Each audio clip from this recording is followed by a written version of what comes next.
r/AskReddit. Doctors of Reddit. What is your worst case of? I googled my symptoms. I had a grade school kid tell me he had a brain tumor. Turns out he put a dried bean in his ear and forgot about it. Edit. Okay. Row. Well, to answer a few questions, the kid was 9 or 10, so no stupider than your average 9 or 10-year-old. He didn't really have a reason why, but they'd been using beans for some counting thing in math at school. I don't know what kind of bean it was, small and red. It came out with tweezers. This was years ago and he has probably forgotten all about it, unless his mom reminds him periodically. I would. This is the best thing I've read on this thread so far. Serious answer. I try to ask my patients if they have googled their symptoms. It gives me a lot of information about what they are worried about. I then try to stay humble about their findings and try to not be a jerk about that. Trust is not built by telling people they are stupid. However, it is hard to keep a straight face when a 50-year-old male walks in and says, "I think I have caught the Down syndrome," or when a young woman thought she had testicular cancer.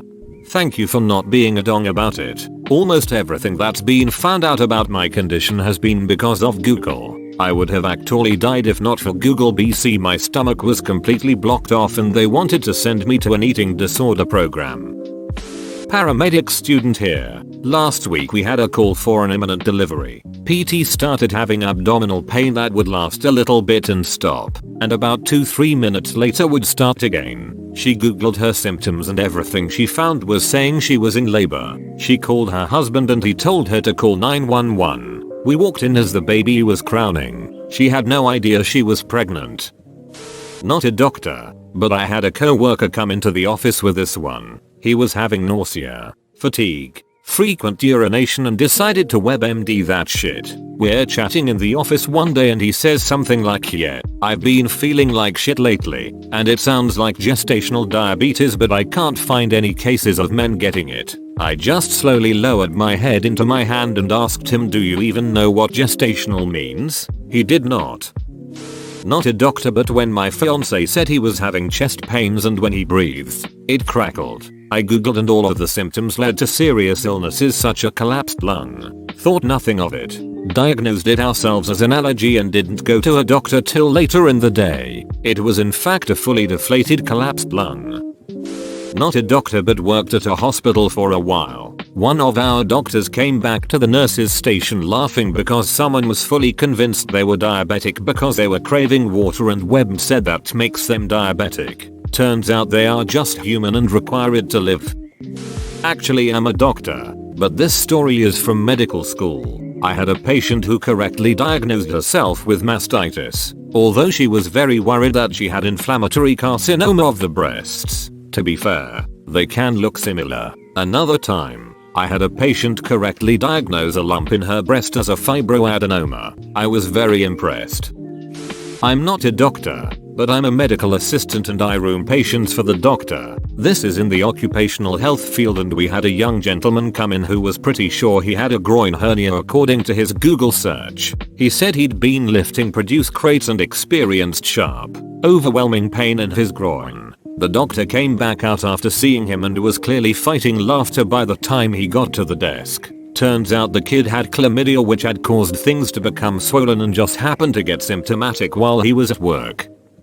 Not a doctor, but in 2013 I was feeling awful, shaking, puking, dry heaving, shaking, excruciating and debilitating pain. Went to the ER, had blood work done that I never knew what it said, and the doctor told me it was a gallbladder attack, gave me pain meds and sent me home. 3 days later I was even worse. Couldn't eat, couldn't sleep. The only relief I felt was when I was in scalding hot bath. I finally went back to the ER and they did more blood work and told me my gallbladder was septic and my pancreatic enzymes were 6,500 and rising. They should have only been 150, and I was dying. I was admitted, and when they did my gallbladder removal, my gallbladder was solid black and had 80 stones and a tar-like substance from sepsis. Come to find out, the first time I went to the ER my enzymes were 2,000. I should never have been allowed to leave the hospital.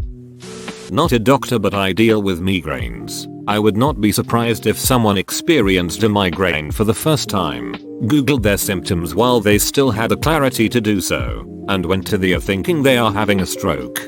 I had a stroke and thought it was a migraine, so this problem totally goes both ways.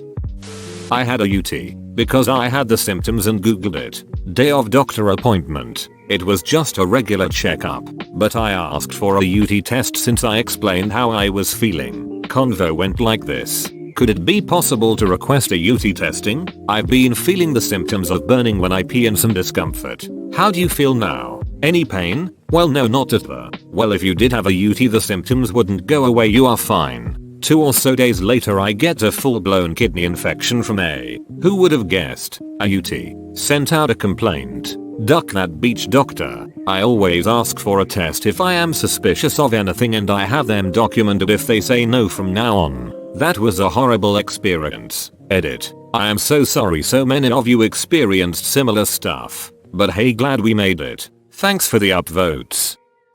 This confuses the duck out of me. When I go to a doctor they specifically ask if I've done research about whatever. Like they expect it. Awkward position cause if I have researched I feel like an idiot using Dr. Google and having medical student syndrome. If I haven't researched I get the distinct impression nice disappointed the doc. Ever since we studied multiple sclerosis and neuro, I'm convinced I have it. Despite my only symptom being paresthesis. Funny feels in my legs at night. If your legs just feel weird at night and you have literally no other symptom, it's more than likely just restless leg syndrome. It can feel like an ache or pins and needles and makes you feel like you need to move, but moving doesn't actually help. Usually happens at night or early in the morning. It's pretty common. My brother is both the doctor and the patient in my story. Around 2 months ago he had started to feel really tired and ill. Like really ill. He had said to his partner that he felt like he had leukemia, which was of course just kind of shrugged off because why, how would he have leukemia? He had been suffering with a throat infection for a few weeks and was given antibiotics by a GP at his practice. After a week or so it hadn't helped and he was tired and slightly breathless whilst walking the dog one Sunday afternoon. The next morning he registered himself as a patient and took his own bloods after being prompted by his receptionist, parents, doctor friend, and sent them for testing. Unfortunately he had been completely correct and when his results returned he saw that he did have leukemia, acute myeloid leukemia to be precise. He saw the results and knew immediately, as he went to confirm them with the GP next door. The specialist hospital had already called and asked for the patient to be brought into hospital immediately. Unfortunately his hemoglobin levels and general cell count were so low and he was in a really bad way. Many transfusions and 1 round of chemotherapy down and he is determined to beat this horrible disease. There's a long way to go. But he won't give up and neither will we. I love that guy so much and wish I could trade places with him. There's potential that I may be used as his bone marrow donor. I hope I can be because anything I can do to help, I want to do. It's not too likely to be me but I feel so helpless right now so it would be good to help, I guess. Anyways, no Google but turns out these doctor guys are pretty damn good at their jobs, even when it's certainly not their specialism. Not a doctor, but my friend once said a guy came with a backache and wanted to get operated cause he thought he had kidney failure. I can't decide if I actually want to know how he got from point A to point B. Edit. I accidentally read headache and now feel like an idiot. Tive Mex D. Had a patient come in and tell us she is having vision issues that are new. Okay, let's have a look. Oh, looks like you placed a contact over a contact 27 times. Not a doctor, but throughout my childhood and teen years I had these weird episodes where I would suddenly have really bad deja vu and get very nauseous. For the next few hours afterward I would feel like I was in a fog and my memory would be shit. Eventually I googled my symptoms and learned they might be minor epileptic seizures. I went to a doctor and he laughed it off and told me it was probably just having panic attacks related to the normal emotions of being a teenager. I was so sure he was wrong that I opted to go get an EEG. Turns out I have a mild form of epilepsy and Google was totally right. Not a doctor but I was having horrible debilitating headaches for a while. Googled my symptoms and they ranged from stress to brain cancer. Ended up being sinusitis. Not a doctor, but the brother of the patient. And worst, being on the money, my older sister diagnosed herself as having symptoms of systematic heart failure. Her new primary doctor agreed and gave her some basic guidelines of what to do, and had her visit her cardiologist. The cardiologist poo-pooed her, saying there was probably nothing to worry about, and scheduled a test in a few days just to be on the safe side. One of the things her primary had her looking out for was sudden weight gain, and when she woke up 2 days later suddenly 6 pounds heavier, we went straight to the emergency room, who ran tests, including an echocardiogram. Her injection fraction was 12, and they immediately sent her to the biggest hospital in the area, where they ended up saving her life from congestive heart failure. She had had at least 2 silent heart attacks due to the amount of damage they found. TLDR, I still have my sister because she self-diagnosed correctly. Not really related to this topic, but I am a medical student, and recently got STI in my eye. STI is usually self-diagnosable, but I called up my cousin who is a doctor just to confirm. Anyways, when I was telling this incident to one of my friends, he started scolding me, saying as a medical professional, I should set the example of going to the doctor and getting proper medicines and treatment, and all I could say was, dude, I'm becoming a doc. I know how doctors are doctors, especially when they know you're a medical student, tend to overdiagnose or pretend as if we have medical student syndrome. But anyways, got the meds and my eye's healing.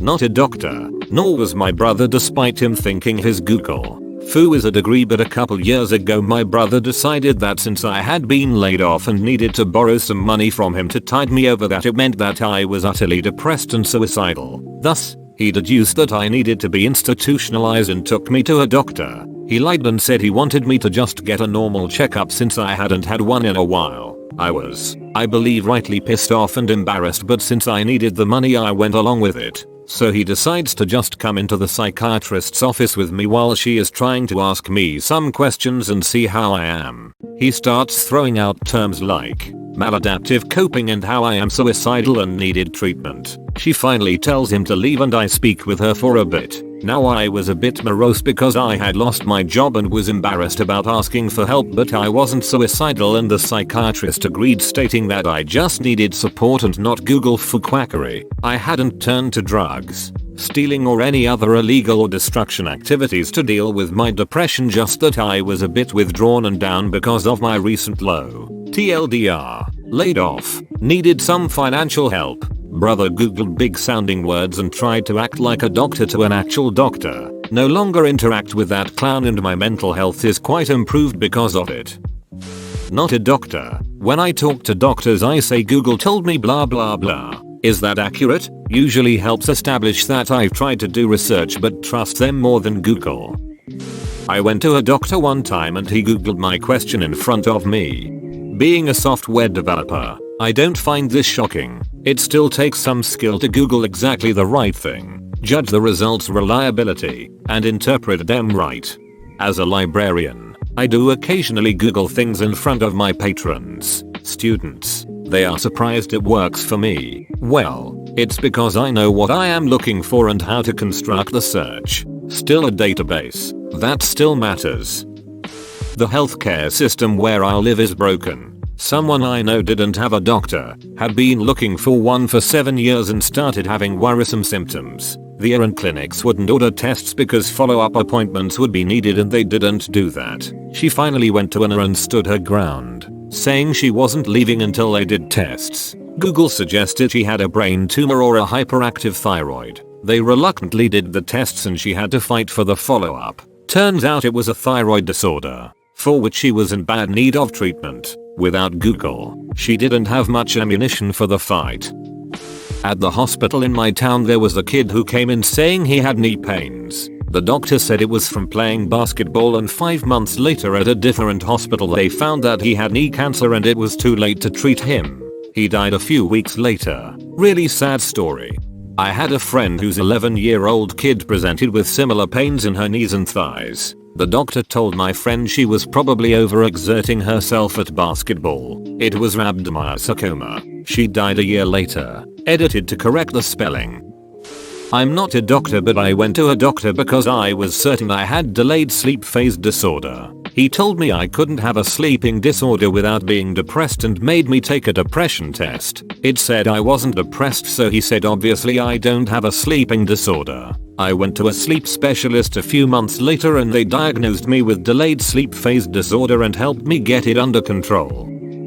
Not a doctor, but once back in 4th grade, during winter break, I had some sort of illness that made me throw up, sleepy all the time, and a few other symptoms I can't remember. So I was at my mom's computer, and I decided to Google my symptoms since my mom wasn't there. Turns out I had mono, or also referred to as the kissing disease. So after that, I was crying to my mom, hacking my guts out, while my mom tried to calm me down. And to this day, legend has it, I still don't know what I had, and I have never had it again.